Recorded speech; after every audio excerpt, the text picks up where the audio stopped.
punto final, pero no por eso menos importante, es Antonio Sansegundo Hernández, que es el director de Finanzas Corporativas y de Fusiones y Adquisiciones de CaixaBank y que va a hablar de navegar por el panorama de la innovación y cuáles son las oportunidades de un tema muy importante, es el capital, ¿cómo se dice? Venture capital en español.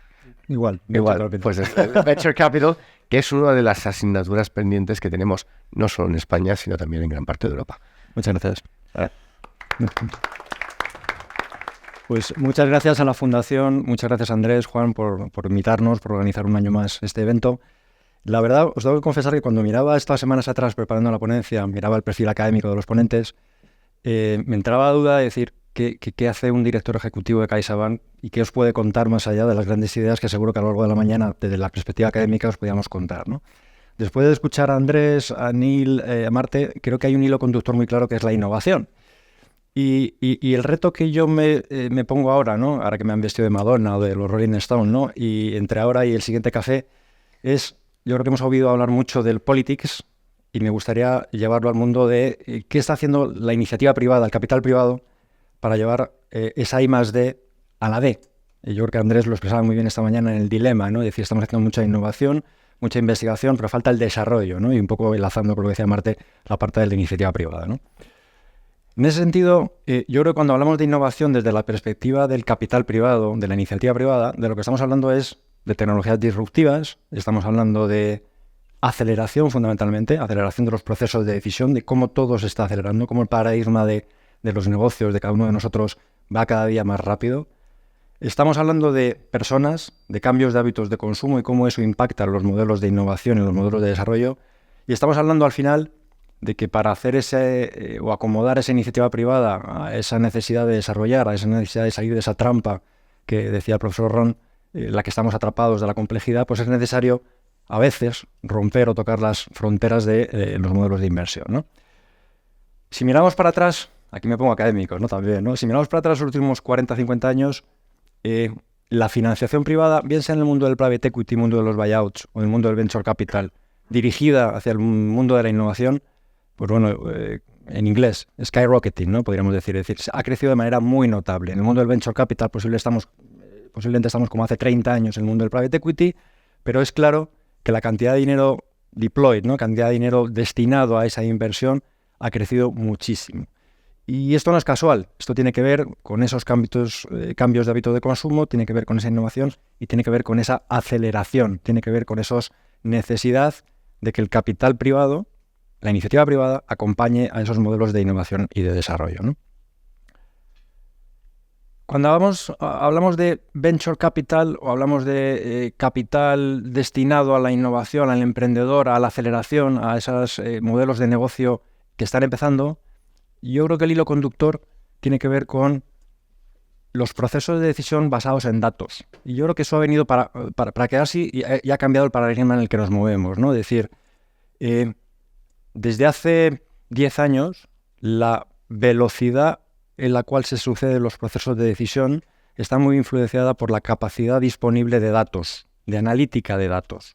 Y eso lo que nos está permitiendo es que desde el punto de vista de los procesos de toma de decisión de inversiones, desde el punto de vista de elegir unos u otros modelos de innovación, esa disponibilidad de datos es comparativamente inigualable con lo que hemos tenido 30 años atrás.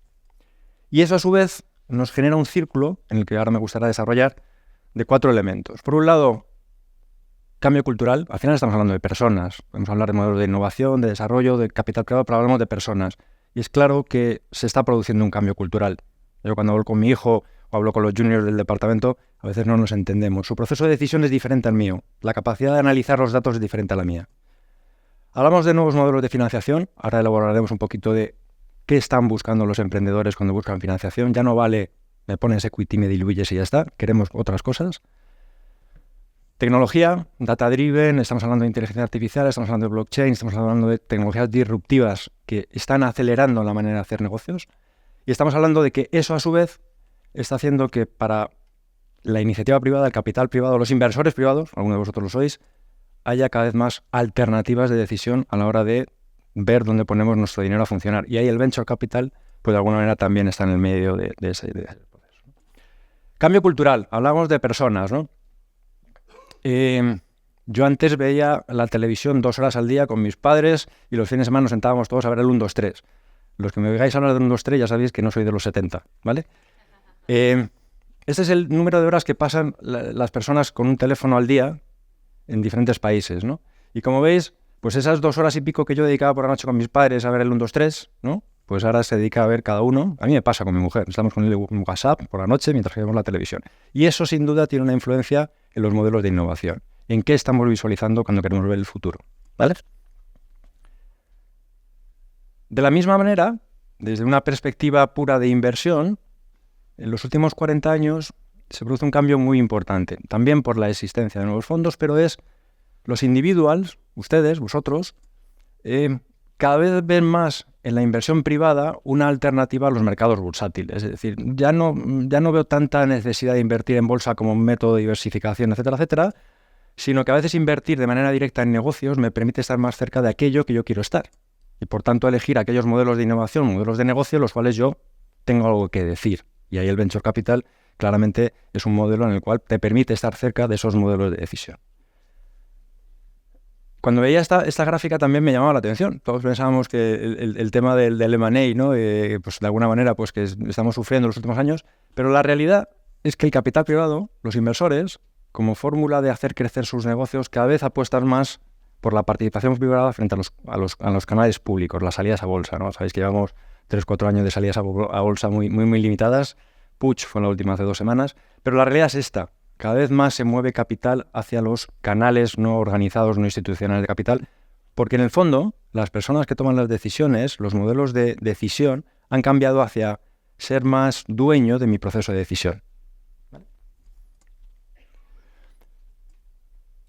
De la misma manera, os contaba antes, cuando hablamos de Venture Capital parece que siempre hablamos del modelo tradicional, ¿no? Modelo tradicional, que os recuerdo, básicamente es: soy un emprendedor, tengo una compañía, quiero escalar, luego lo veremos el proceso, y lo que hago es buscar full friends and family, que me pongan dinero, les vendo un trocito de la compañía a cambio de un control de la compañía. Bueno, en los últimos años, ¿qué estamos viendo? Estamos viendo que eso se está sofisticando. Vuelvo a lo de la aceleración. Estamos viendo que cada vez más, oye, el emprendedor quiere ser dueño de su futuro. Y oye, si no tiene más remedio se diluirá, pero de alguna manera, si no, lo que querrá es seguir siendo decisor de esos proyectos, ¿no? Y vienen para quedarse otros modelos de financiación como los que veis aquí. No son los únicos, pero son algunos que me ha parecido relevante poneros a vosotros, ¿no? Por un lado, luego lo veremos, pues los modelos de financiación basados en ingresos. ¿Qué es eso? Pues básicamente es, oye, yo estoy dispuesto a poner dinero en tu compañía, pero no hace falta que me des un porcentaje de propiedad. Para mí tener un porcentaje de propiedad de tu compañía es un lío. Lo que sí es que si te va bien, quiero un porcentaje de los ingresos futuros de tu compañía. Os podéis imaginar que si la compañía va bien, esa palanca es muy, muy importante. El emprendedor está encantado, ¿no? El que puede hacer desarrollo está muy contento porque de alguna manera no se diluye al principio de los proyectos, y el que invierte, de alguna manera, no tiene todo el legacy de estar en un consejo, de tomar decisiones, una junta de accionistas, sino que de alguna manera se puede beneficiar si el modelo de negocio va bien.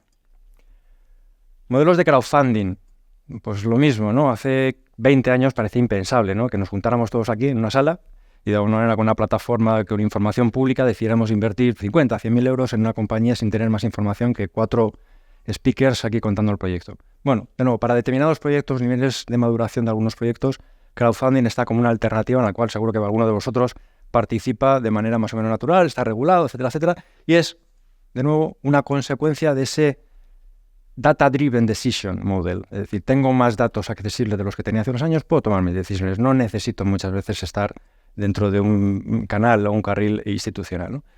Y luego, modelos más sofisticados como puede ser el Media for Equity o el Consultancy for Equity, que es, bueno, vuelvo a lo mismo.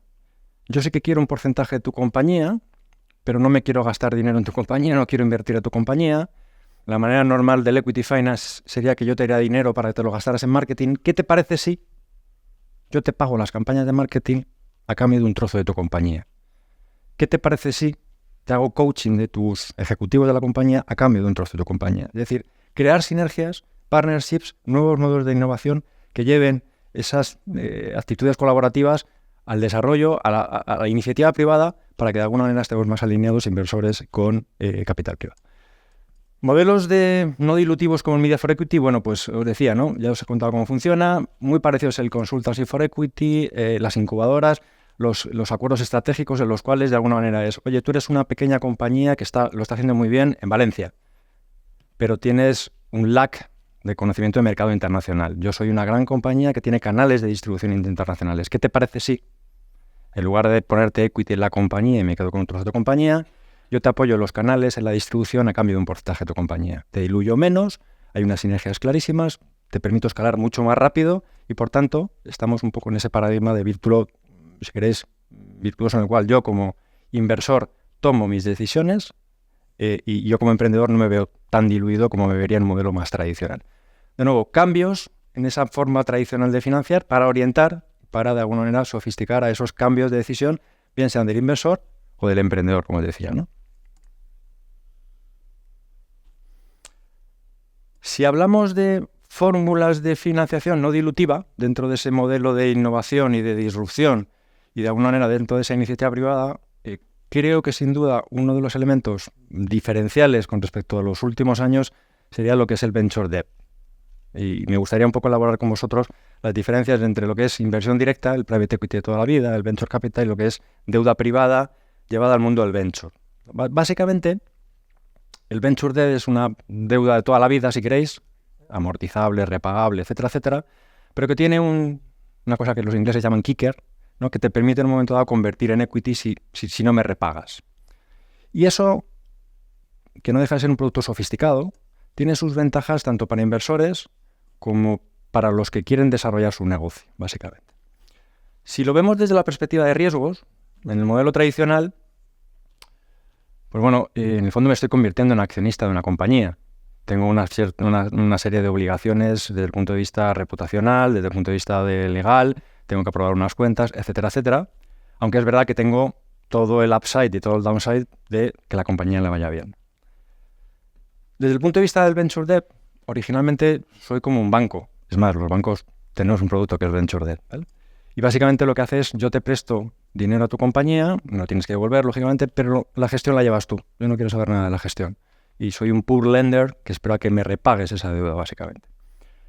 La compañía que es pequeña y que generalmente no se puede financiar por canales convencionales está encantada. En el fondo tiene financiación, que es más barata que el equity, más barata que el inversor, que le va a exigir unas rentabilidades, luego lo veremos, de doble dígito, y si el negocio va bien, pues le va a permitir repagar teniendo el control de la compañía. Luego, desde la perspectiva de riesgo, se produce un alineamiento que hasta hace unos años no existía.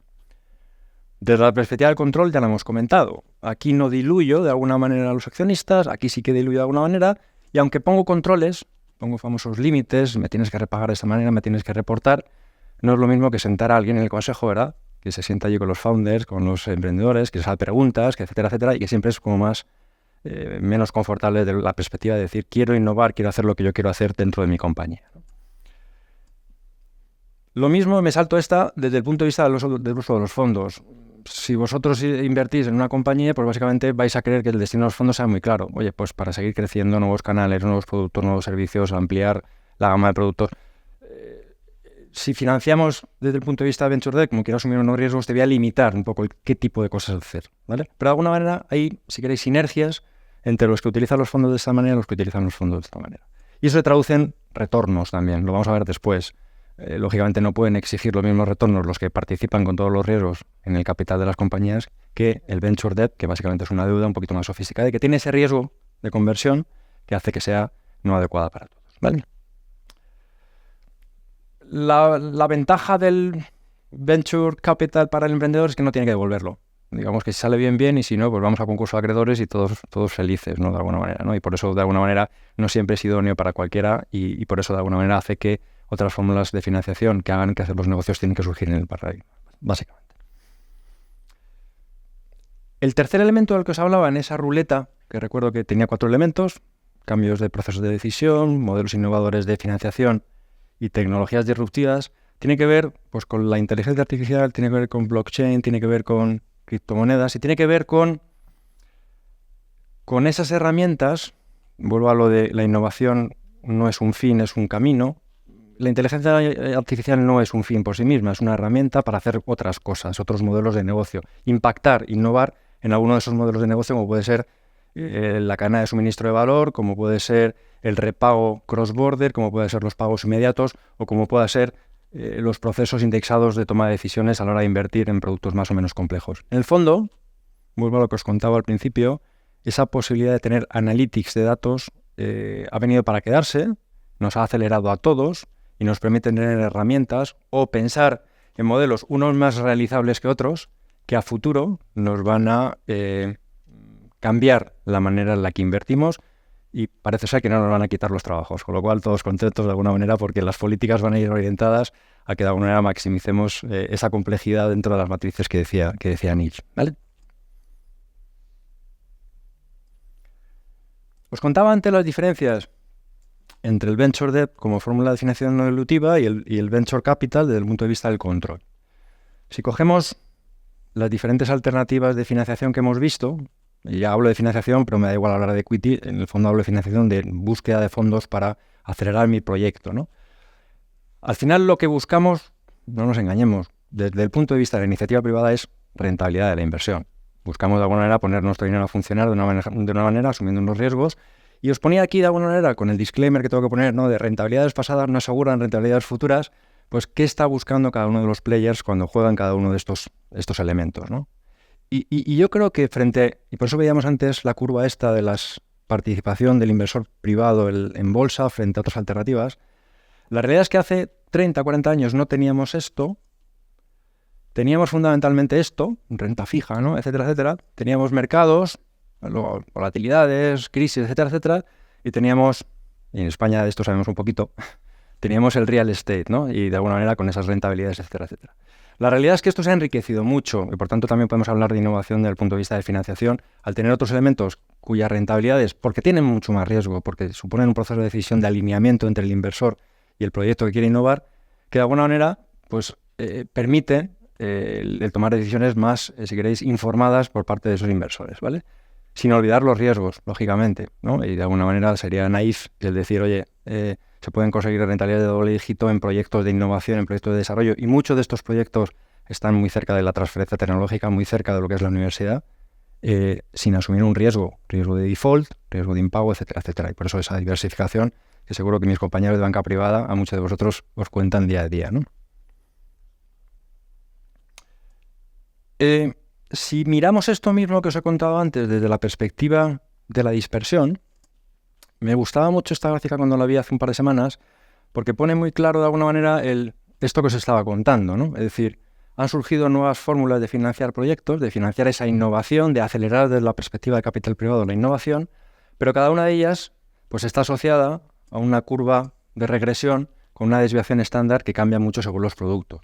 Y por tanto es muy importante que todos tengamos en cuenta que esa innovación no es gratis, ni desde la perspectiva del riesgo, ni desde la perspectiva del inversor cuando tiene que diluirse, ¿vale? Es decir, y como dos extremos, ¿no? Pues lo comentabas antes, venture capital o buyouts, private equity, dos elementos muy claros de financiación de emprendimiento con rentabilidades a priori en serie histórica larga muy atractivas, pero con desviaciones, con percentiles de desviación muy altas, básicamente.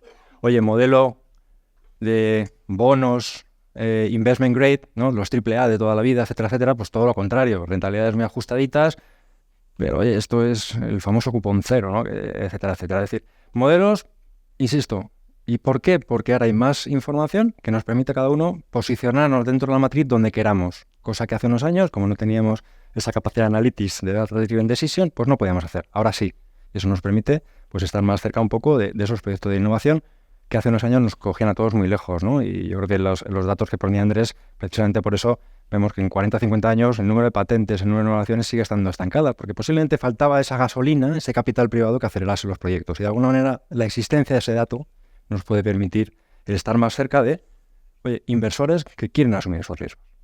¿Visto? Si lo vemos desde el punto de vista de lo mismo, de la frecuencia de ocurrencia, es la misma idea.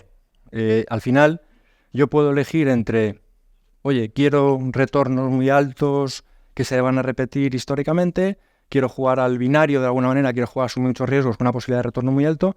Insisto, data driven decision, ustedes tienen la decisión, los inversores pueden, pero nos permite alinear proyectos como biotecnología, espacio, proyectos que tienen que ver con computación cuántica, que en el fondo están jugando a esto y que nos pueden permitir de alguna manera obtener unos retornos muy, muy elevados. Modelos en los cuales tradicionalmente el sector privado no participaba y desde los últimos 15-20 años está ahí gracias a eso. Porque sería ingenuo no darnos cuenta de esto. Y es que nos guste más o menos la rentabilidad de riesgo, nos guste más o menos el modelo de innovación, desde la perspectiva del capital atrapado, capital privado atrapado, la montaña va creciendo. Cada vez hay más capital atrapado en los diferentes productos que no encuentra decisiones de inversión adecuadas. Y por eso es muy importante los nuevos modelos de decisión. Es decir, esto es el capital disponible comprometido por inversores particulares en productos de buyout, en productos de venture capital, de real estate, que no está deployed, que no está invertido, que está acumulado, lo que llamamos el dry powder, ¿no? Esa lluvia dorada que está ahí esperándonos, como veis, se va incrementando. Hubo un incremento muy alto aquí, coronavirus, no se podía invertir en nada en el mundo, pero la realidad es que desde entonces no hemos sido capaces de encontrar estas iniciativas. ¿Por qué?